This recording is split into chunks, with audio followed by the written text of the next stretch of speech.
Hey, bienvenue dans un épisode spécial, un voyage dans le temps et une invitation à l'introspection. On va parler de notre enfance, de sa signification et de son importance. Aujourd'hui, je voudrais que tu m'écoutes en tant que l'enfant que tu étais, sans filtre, avec sincérité et bienveillance. Qui étais-tu enfant? Qu'est-ce que tu aimais enfant? Quel métier voulais-tu faire? Quelles étaient tes passions? À quoi jouais-tu? Quels artistes te plaisaient?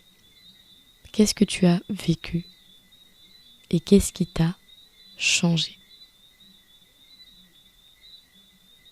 Pourquoi on oublie? Moi, je sais que l'école, ça m'a donné autant de bonnes que de mauvaises choses. Je parle d'école parce que, à part ça, j'avais pas grand-chose à faire finalement.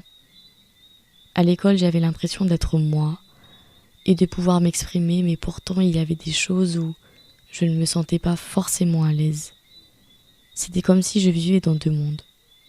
Chez moi, j'étais heureuse, rêveuse et motivée. Il n'y avait pas trop de limites. À l'école, je me sentais différente des autres et c'était comme un rappel à la réalité, mais une dure réalité. Pendant longtemps, j'ai eu l'impression d'être différente parce qu'à la cour de récréation, tous les jeux qu'on me proposait de jouer ne me plaisaient pas. Moi, ce que je voulais, c'était me poser et parler de plein de choses. En cours, j'avais envie de poser des questions, mais j'avais souvent peur qu'elles soient bêtes. Et puis, en CM1, j'avais une prof qui était formidable. J'ai pas trop de souvenirs pourtant, mais je sais que je l'aimais beaucoup. C'était Madame Mandika ou Modica, je sais plus. Mais ouais, c'était à Saba, à Kourou, pour ceux qui viennent de Kourou. Elle m'a appris à ne plus avoir peur de poser des questions. Et depuis, c'est quelque chose qui est toujours présent en moi. Je pose souvent des questions, j'ai pas honte. Et je vous jure que ça aide beaucoup lorsque t'es perdu dans la rue et que tu doutes de quelque chose. Et puis, j'avais beaucoup de rêves de métier. J'ai déjà voulu être médecin généraliste, puis sage-femme, puis écrivaine, puis danseuse et même astronome. Mais chacun de ces rêves d'enfant était brisé par ce que j'entendais. Oh, mais c'est de longues études, ça. Ce n'est pas un métier commun. Ce n'est pas tout le monde qui y arrive, hein. Enfin bref. Beaucoup de ces métiers étaient vraiment ce que je voulais, mais enfant et innocente, j'ai préféré écouter les plus grands. L'astronomie, je l'ai découvert seule, ce métier, en lisant des livres là-dessus. Et j'étais vraiment en colère de savoir qu'on nous parlait pas de ces métiers qui n'étaient pas communs, entre guillemets. On nous parlait des pompiers, des gendarmes, des maîtres et maîtresses, mais pas de métiers non connus.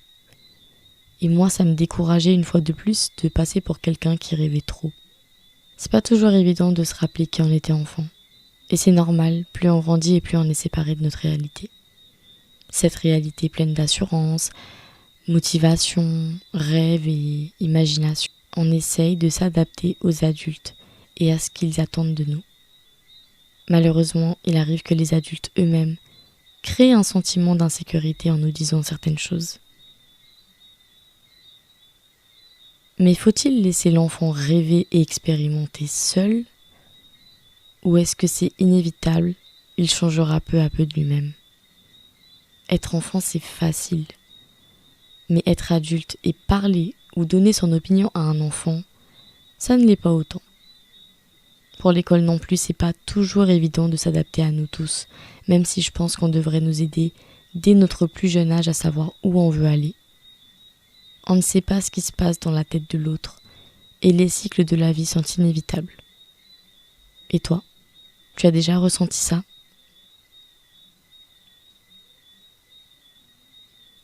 Je ne me rappelle peut-être pas de toute mon enfance, ou tout simplement de mon moi enfant, mais je me rappelle de mes métiers de rêve, des projets que je voulais et toutes ces choses qui me définissent en quelque sorte. Ça me montrait que j'étais quelqu'un qui aimait socialiser, qui voulait travailler dans le social, Ça montre aussi que j'étais quelqu'un qui voulait être différente du commun et qui croyait en mes valeurs. Ça me rappelle que j'ai laissé beaucoup de ces passions derrière moi à cause d'une pression et d'une volonté, ce qui est normal, ce qui est humain, d'adaptation au monde des grands. Je me suis éloignée de qui j'étais vraiment et j'ai peut-être laissé un côté de moi motivé et courageux. Et même s'il y a des choses qui restent toujours en nous, parfois elles deviennent silencieuses ou parfois elles s'expriment beaucoup trop. Pourquoi s'en rappeler? Peu importe ce qu'on est devenu. Je pense que s'en rappeler quelquefois est très significatif. On peut se rendre compte qu'on va peut-être pas dans la bonne direction. Redécouvrir ce qui nous est essentiel pour se sentir bien et comprendre notre parcours. Notre ancien nous rappelle parfois des blessures passées qui restent toujours là et qui sont pas toujours bénéfiques. Parfois elles expliquent certaines réactions et parfois les connaître ça nous guérit. Notre enfance révèle notre personnalité et nos obstacles. Être enfant c'est être innocent, mais pourtant on vit déjà des choses qui pourraient nous changer et changer notre vision des choses. Parfois c'est bien, parfois c'est difficile, contraignant. Redevenir enfant, c'est faire la paix avec soi et être bienveillant aussi. Redevenir enfant, c'est se donner une deuxième chance. Redevenir enfant, étant parent, c'est essayer de ne pas reproduire les mêmes erreurs. Redevenir enfant, c'est guérir des blessures passées et les laisser mourir. C'est savoir qu'elles existent, ce n'est pas les ignorer, mais plutôt avancer. Redevenir enfant, c'est pardonner et se pardonner aussi. Redevenir enfant, c'est se rappeler qui on est vraiment. Et je pense que je peux rajouter que redevenir enfant, c'est devenir qui tu veux. Prends une grande inspiration. C'est super, il pleut. Ok, j'ai tout caché. Prends une grande inspiration. Ferme les yeux, si tu peux. Et imagine-toi petit, dans ta chambre, dans la cour d'école, dans un moment heureux ou marquant. Tu y es? Très bien. Maintenant réponds. Qui étais-tu enfant? Qu'est-ce que tu aimais? À quoi passais-tu tes journées? Quel rêve avais-tu? À quoi aspiraient tes jeux, tes passions, tes héros? Et qu'est-ce qui t'a marqué à jamais? Tu peux répondre à ces questions dans un carnet, en audio ou tout simplement dans ta tête. Mais prends le temps d'écouter l'enfant que tu as été.